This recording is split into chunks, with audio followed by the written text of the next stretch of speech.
Assalamualaikum warahmatullahi wabarakatuh. Nama saya Syifa Syamimi binti Abdul Wahab. Nombor mesej DPH 20212597. Hari ini saya akan membentangkan atau menerangkan sedikit tentang rukun iman yang pertama, iaitu beriman kepada Allah. Beriman kepada Allah ini merupakan ajaran pokok akidah dalam Islam, iaitu mengesahkan Allah bahawa tidak ada Tuhan melainkan Allah Subhanahu Wa Taala, iaitu tauhid. Keesaan Allah ini menurut Al-Quran membawa maksud bahawa Allah itu satu dalam dirinya yang mempunyai zatnya, satu dalam sifatnya dan satu dalam perbuatannya. Beriman kepada Allah mengandungi pengertian percaya dan meyakini akan sifat-sifatnya yang sempurna dan terpuji. Dasar-dasar kepercayaan ini digariskannya melalui Rasulnya, baik langsung dengan wahyu atau dengan sabda Rasul. Iman kepada Allah adalah mempercayai bahawa Dia itu maujud, iaitu ada, yang disifati dengan sifat-sifat keagungan dan kesempurnaan, yang suci dari sifat-sifat kekurangan. Dia Maha Esa, Maha Benar, tempat bergantung para makhluk, tunggal, tidak ada yang setara dengan Dia, pencipta segala makhluk, yang melakukan segala yang dikehendakinya dan mengerjakan dalam kerajaan yang apa dikehendakinya. Secara umum, pengertian beriman kepada Allah adalah membenarkan dengan hati bahawa Allah benar-benar ada dengan segala sifat kesempurnaannya, mengikrarkan dengan lisan bahawa tidak ada Tuhan selain Allah, iaitu kalimat syahadah, serta mengamalkan apa yang diperintahkannya dan menjauhi larangannya. Mengikut kepercayaan Islam, Allah ialah Tuhan yang satu yang disembah oleh umat Islam, adalah Tuhan yang sama yang disembah mengikut pengikut Yahudi, Nasrani dan seluruh umat manusia sebelum kedatangan Nabi Muhammad. Islam ini menolak penjelmaan Tuhan di dalam rupa bentuk manusia atau sesuatu apa jua pun. Menurut bahasa, iman adalah percaya atau membenarkan. Menurut istilah pula, iman adalah kepercayaan yang diyakini kebenarannya dalam hati, diucapkan dengan lisan dan diamalkan dengan perbuatan. Jadi beriman kepada Allah Subhanahu Wa Taala membawa maksud percaya dan meyakini bahawa Allah Subhanahu Wa Taala itu ada dan esa. Hukum beriman kepada Allah Subhanahu Wa Taala adalah fardu ain, wajib bagi setiap orang yang beragama Islam, Muslim ataupun orang Islam yang tidak mempercayai adanya Allah Subhanahu Wa Taala, maka dinamakan murtad, iaitu keluar dari ajaran Islam. Di sini disertakan dalil beriman kepada Allah Subhanahu Wa Taala, iaitu a'udzubillahi minasyaitonirrajim, bismillahirrahmanirrahim. Inna rabbakumullahu allazi khalaqas samawati wal arda fi sittati ayyamin tsumma istawa 'alal 'arsy yaghshil laylin naharu yatlubuhu hasithan wasyamsu wal qamaru wan nujum musakhkharati bi amrihi ala lahul khalq wal amru tabarakallahu rabbil alamin. Al-Quran Surah Al-A'raf ayat 54, yang bermaksud sesungguhnya Rabbmu ialah Allah yang telah menciptakan langit dan bumi dalam 6 masa, lalu Dia bersemayam di atas arsy.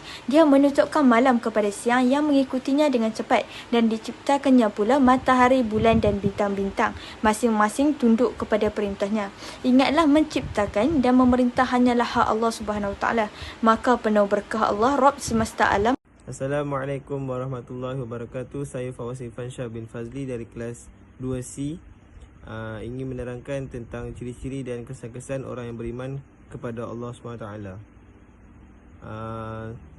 Seluruh umat Islam di dunia ini wajib beriman dengan Allah SWT. Hal ini kerana beriman dengan Allah SWT berada di dalam rukun iman, dan tiada Tuhan yang berkuasa melainkan Allah SWT. Jadi, kita perlulah patuh akan suruhannya dan tinggalkan larangannya. Selain beriman kepada Allah SWT, kita sebagai umat Islam juga perlu bertakwa kepada Allah SWT. Allah berkali-kali berfirman orang yang beriman, yang menunjukkan betapa pentingnya keimanan bagi seorang Muslim. Dalam Al-Quran dan Hadis telah dipaparkan ciri-ciri orang yang beriman yang wajib kita miliki. Untuk lebih mudah memahaminya, berikut ini adalah penjelasan singkat tentang ciri-ciri orang yang beriman. Yang pertama, takut kepada Allah. Takut kepada Allah adalah ciri-ciri yang utama kepada seseorang yang beriman kepada Allah. Hal demikian membuatkan seseorang itu tidak akan berani melanggar apa-apa pun larangan Allah dan sentiasa mentaati akan perintah Allah SWT. Allah telah berfirman dalam kitab suci Al-Quran, sesungguhnya orang-orang yang beriman ialah mereka yang bila disebut nama Allah, maka gemetarlah hati mereka. Surah Al-Anfal ayat 2. Dalil yang seterusnya, Kerana itu janganlah kamu takut kepada manusia, tapi takutlah kepadaku. Dan janganlah kamu menukar ayat-ayatku dengan harga yang sedikit. Surah Al-Maidah ayat 44. Yang kedua, khusyuk saat beribadah. Seterusnya, orang yang beriman dengan Allah SWT, mereka akan sentiasa khusyuk dalam ibadah, sama ada ibadah fardu maupun ibadah sunat. Mereka yang telah memiliki keimanan yang teguh akan lebih khusyuk dalam ibadah mereka walaupun diganggu atau mempunyai gangguan. Contoh firman Allah SWT, iaitu orang-orang yang mendirikan solat, orang-orang yang khusyuk dalam solatnya. Yang seterusnya, senang mendengar bacaan Al-Quran. Orang yang beriman juga selalu berasa senang apabila mendengar alunan ayat suci Al-Quran. Bukan hanya itu saja, keimanan dalam hati mereka juga akan bertambah ketika mendengar ayat-ayat Allah. Seperti firman Allah SWT, dan apabila dibacakan ayat-ayatnya, bertambahlah iman mereka. Surah Al-Anfal ayat 2. Rasulullah juga bersabda, orang mukmin yang membaca Al-Quran dan mengamalkan isinya, ibarat buah jeruk manis, rasanya enak dan baunya harum. Sedangkan orang mukmin yang tidak membaca Al-Quran tetapi mengamalkan isinya, ibarat buah kurma, rasanya enak dan manis tetapi tidak ada baunya. Adapun perumpamaan orang yang munafik yang membaca Al-Quran, maka ibarat minyak wangi, baunya harum tapi rasanya pahit. Sedangkan orang munafik yang tidak membaca Al-Quran, ibarat buah kamarogan, rasanya pahit dan baunya busuk. Hadis riwayat Al-Bukhari dan Muslim. Seterusnya, kesan-kesan orang yang beriman kepada Allah SWT. Yang pertama, berkorban demi kepentingan agama Islam. Contohnya, jika agama Islam dihina dan dicaci oleh orang kafir, mereka tidak akan teragak-agak berkorban nyawa mereka kerana mereka merasakan nyawa mereka tidak penting berbanding agama Allah. Jadi umat Islam seperti ini yang perlu wujud dalam dunia ini, supaya agama-agama lain takut kepada Islam dan tidak akan mempersendakan agama Islam dengan sesuka hati mereka sahaja. Yang seterusnya, taat segala perintah Allah. Mereka yang beriman dengan Allah akan sentiasa taat segala perintah Allah, dan mereka akan berasa sangat takut untuk melakukan larangan Allah. Hal ini kerana jiwa mereka yang sentiasa beriman dengan Allah bersih dan suci. Oleh sebab itu mereka sangat taat segala perintahnya. Seterusnya, yang ketiga, berikhtiar, yakin dan bertawakal. Orang yang beriman dengan Allah SWT, mereka sentiasa berikhtiar dengan apa yang mereka lakukan. Seterusnya, mereka akan yakin dengan ketentuan Allah, dan secara langsung mereka akan bertawakal kepada Allah SWT. Misalnya, mereka ditimpa musibah, lalu mereka berikhtiar dengan ubatan-ubatan dan sebagainya. Di samping itu, mereka tawakal dengan apa yang telah mereka ikhtiarkan, dan mereka yakin bahawa musibah yang telah ditimpa oleh mereka pasti akan ada hikmah daripada Allah SWT. Yang keempat, bertaubat kepada Allah. Seterusnya, jika orang yang beriman dengan Allah SWT, jika mereka melakukan kesalahan ataupun kesilapan, mereka akan sentiasa bertaubat kepada Allah SWT, dan mereka tidak akan mengulangi kesilapan tersebut. Hal ini kerana mereka tahu bahawa Allah SWT menyukai hamba-Nya yang sentiasa bertaubat kepadanya, kerana sesungguhnya Allah SWT Maha Pengampun. Sebesar mana dosa kita, jika kita bertaubat dan kembali kepada Allah SWT, nescaya Allah akan mengampunkannya. Selain itu, mereka juga akan menjauhkan diri mereka daripada perkara-perkara mungkar. Yang seterusnya, yang terakhir, mengabdikan diri hanya kepada Allah SWT. Kesan yang seterusnya, mereka akan sentiasa mengabdikan diri kepada Allah, dan mereka tidak akan mengabdikan diri mereka selain daripada Allah, iaitu Tuhan semesta alam, yakni tiada Tuhan melainkan Allah. Selain itu, mereka juga sering melakukan ibadah. seperti solat, sedekah, zakat, puasa dan sebagainya dengan ikhlas. Sesungguhnya Allah sangat menyukai hamba-Nya melakukan ibadah dengan ikhlas tanpa niat untuk menunjuk-nunjuk kepada makhluk yang lain dengan harapan untuk mendapat pujian daripada makhluk-makhluk Allah SWT. Sekian daripada saya. Assalamualaikum warahmatullahi wabarakatuh. Nama saya Kaisara Insyira binti Haidi dari kelas DP2C. Saya akan menerangkan sedikit sebanyak tentang etika dan moral profesional beriman kepada Allah, di mana dari Abu Hurairah radhiyallahu anhu, Rasulullah sallallahu alaihi wasallam bersabda, siapa yang beriman kepada Allah dan hari akhirat, maka hendaklah ia berkata baik atau diam.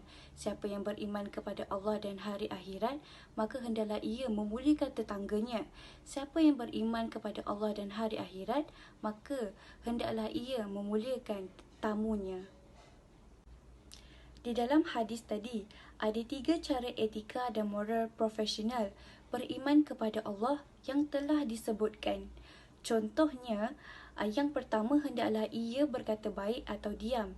Kita haruslah berkata baik dan diam dari perkataan yang tidak baik atau sia-sia sahaja yang telah diperintahkan oleh Allah Subhanahu Wa Taala. Jika kalau banyak berbicara yang tidak bermanfaat akan membuatkan hati menjadi keras. Dengan ini kita perlu berdiam secara mutlak. Seterusnya yang kedua, hendaklah ia memuliakan tetangganya. Dalam riwayat terdapat larangan menyakiti tetangga kerana hukumnya ialah haram. Terdapat beberapa hak tetangga yang dijelaskan oleh para ulama, seperti yang pertama, tetangga Muslim yang memiliki hubungan kerabat, maka ia memiliki 3 hak tetangga, hak Islam dan hak kerabatan. Manakala yang kedua, tetangga Muslim, maka terdapat 2 hak, iaitu hak tetangga dan hak Islam. Dan yang terakhir, ketiga, tetangga kafir, ia hanya mempunyai 1 hak sahaja, ialah hak tetangga. Dan yang terakhir iaitu yang ketiga, hendaklah ia memuliakan tamunya. Terdapat beberapa hadis sudah dijelaskan bahawa jamuan bagi tetamu ialah untuk bekal perjalanan selama 3 hari. Rasulullah telah membezakan antara hadiah dan jamuan untuk tetamu. Contoh situasi jika tuan rumah dilarang membebani diri untuk tetamu dengan sesuatu yang tidak dimilikinya, maka tuan rumah tidak wajib membantu tetamunya kecuali memiliki sesuatu olehnya. Kesimpulannya, jika tuan rumah mengutamakan tetamunya daripada dirinya sendiri seperti dilakukan orang-orang Ansar, maka itu hal yang baik dan mulia tetapi tidak wajib.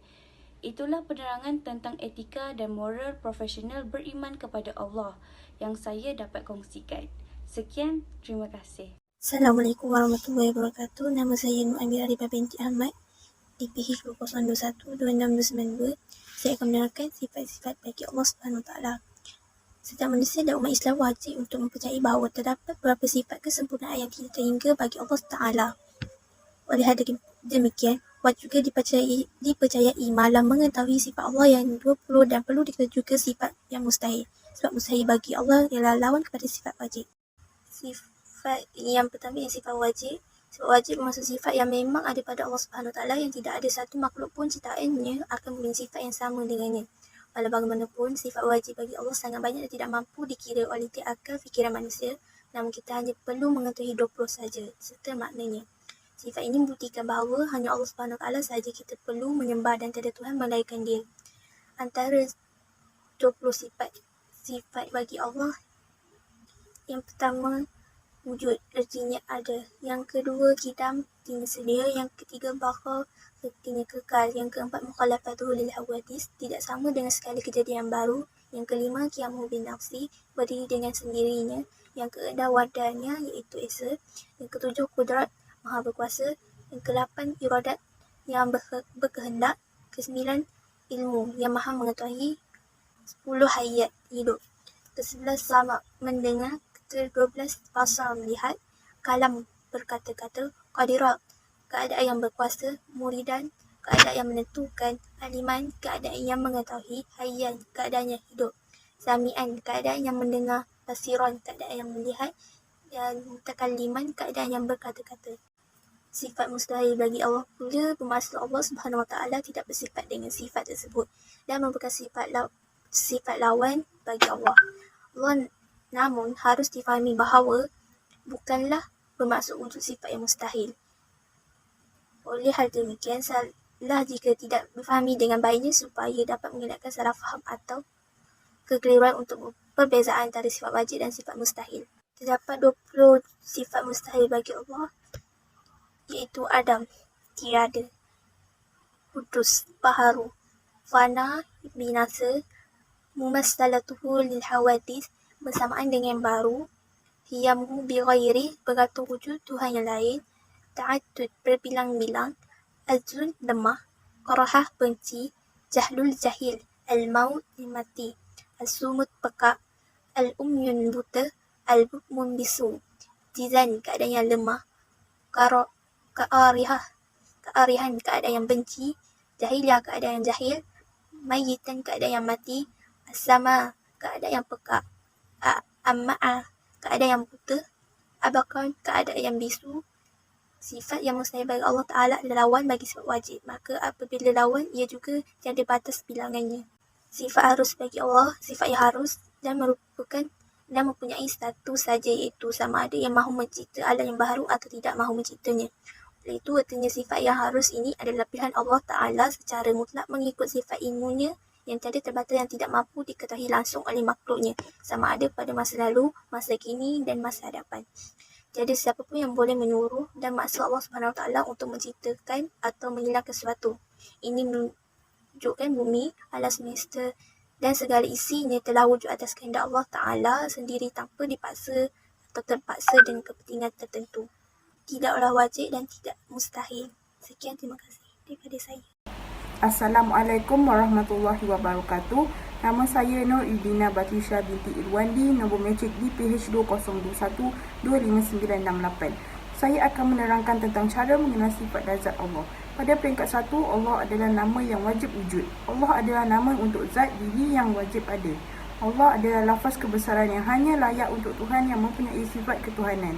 Allah adalah nama yang terkenal dan termasyhur di semua langit dan di bumi. Kalimah Allah dalam akidah Islam ialah nama keagungan bagi Tuhan yang bersifat dengan sifat ketuhanan yang tidak ada sekutu baginya di semua langit dan di bumi. Erti sifat ketuhanan ialah yang terkaya di seluruh alam dan seluruh alam berhajat kepadanya. La ilaha illallah, tiada Tuhan yang layak disembah melainkan Allah.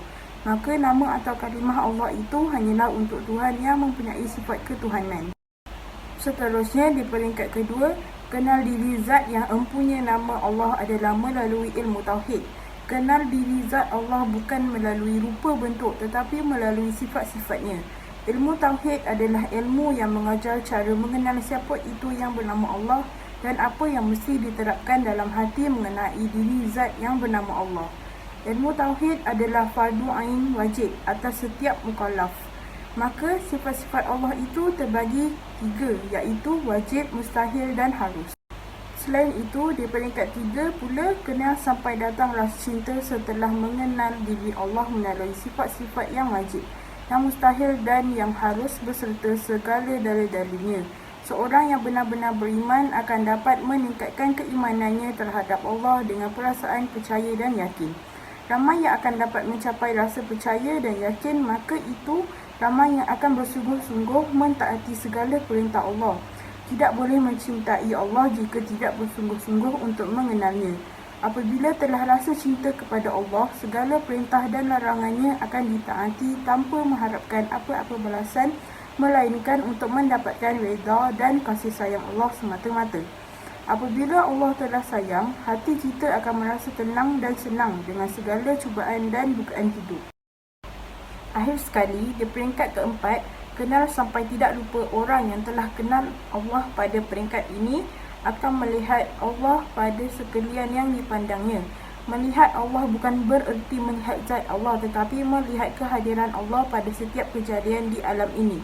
Allah sentiasa berada bersamanya dan tidak akan terlupa dari ingatan, walau sesaat.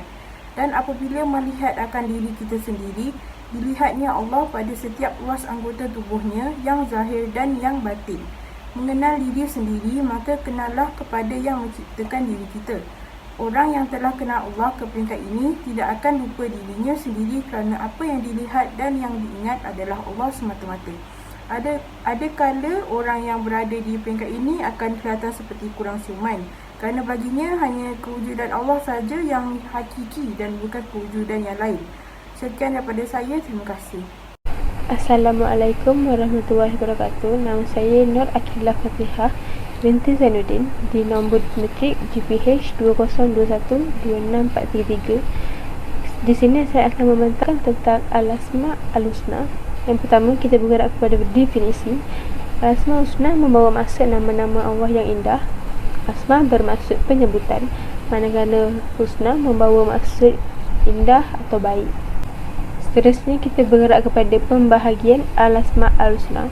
Terdapat 8 pembahagian Al-Asma' Al-Husna, iaitu yang pertama, zat peribadi, sifat ciptaannya, sifat-sifatnya, sifat kebesaran dan keagungan, sifat ilm, sifat kekuasaan dan kepimpinan, sifat kudratnya serta sifat iradatnya.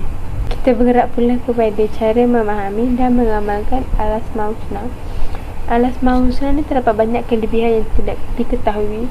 Contohnya, apabila kita menzikirkan Ya Rahman setelah solat sebanyak 500 kali, hati kita akan menjadi tenang serta sikap lupa akan hilang. Contoh yang lain adalah jika setiap pagi kita menzikir Ya Kudus sebanyak 100 kali, hati kita akan dilindungi daripada penyakit seperti sombong, iri dan sebagainya. Al-Asma' Al-Husna juga mampu menyembuhkan penyakit dengan cara meletakkan tapak tangan pada kawasan yang sakit. Antara contohnya, untuk penyakit thyroid, kita perlu menzikirkan Al-Jabbar. Kalau untuk penyakit telinga, kita Al-Asma' Al-Husna yang sesuai adalah As-Sami yang membawa maksud Maha Mendengar. Assalamualaikum warahmatullahi wabarakatuh. Nama saya Muhammad Firdaus bin Asman. Nombor metrik DPH 2021260085. Saya akan menerangkan rumusan. Kesimpulannya, beriman kepada Allah Subhanahu Wa Taala bermaksud mempercayai bahawa Allah Subhanahu Wa Taala itu ada dan Dia adalah yang Maha Esa atau Tunggal dan tidak ada yang serupa dengannya. Keimanan seseorang apabila beriman kepada Allah Subhanahu Wa Taala berarti kita percaya bahawa Allah bersifat dengan sifat sempurna dan kita haruslah percaya bahawa Dia adalah pencipta alam ini dan alam akhirat. Percaya bahawa Allah berkuasa menghidupkan dan mematikan makhluk ciptaannya. Selain itu, percaya dan yakin hanya Dialah Tuhan yang layak disembah dengan sebenar-benarnya. Seterusnya, percaya bahawa tiada ibadat melainkan beribadat kepada Allah. Dengan itu, kita juga mestilah percaya bahawa hanya Allah tempat untuk meminta pertolongan daripadanya apabila dalam kesusahan maupun dalam kesenangan. Oleh itu, perlulah bahawa Allah adalah pemberi rezeki yang sebenar-benarnya kepada seluruh makhluk. Kesan beriman kepada Allah ialah, yang pertama, manusia akan bersyukur. Kedua, seronok melakukan kebaikan. Ketiga, akan taat pada perintah Allah. Akhir sekali, manusia akan bersabar. Dengan ini, kita hendaklah membuktikan keimanan kita kepada Allah Subhanahu Wa Taala Al-Muttaqin dengan segera bertaubat kepadanya dan berfikir dahulu dalam melakukan sesuatu tindakan agar tidak dimurkai Allah.